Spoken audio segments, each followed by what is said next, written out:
نبی پاک علیہ السلام نے فرمایا یقیناً سبحان اللہ کہنا بھی صدقہ ہے، ایک بار لا الہ الا اللہ کہنا بھی صدقہ ہے، اللہ اکبر کہنا بھی صدقہ ہے۔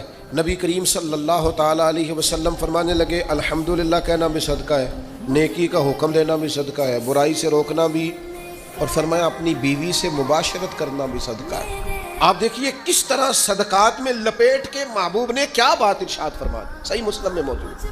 سبحان اللہ کہنا بھی صدقہ، الحمدللہ کہنا بھی صدقہ، اللہ اکبر کہنا بھی صدقہ، لا الہ الا اللہ کہنا بھی صدقہ، نیکی کا حکم دینا بھی صدقہ، برائی سے منع کرنا بھی، اور خاوند کا بیوی سے ملنا بھی صدقہ۔ اب پچھلی ساری باتیں تو قبول تھی، لیکن یہاں آ کے صحابی نے سوال کیا یا رسول اللہ انسان اپنے نفس کی خواہش پوری کر رہا ہے اور صدقے کا سوال؟ حضور فرمانے لگے یہی خواہش اگر بری جگہ پہ جا کے پوری کرتا تو گناہ ہونا تھا کہ نہیں؟ کہ یا رسول اللہ ہونا تھا، تو فرمایا میرے رب نے کرم فرمایا ہے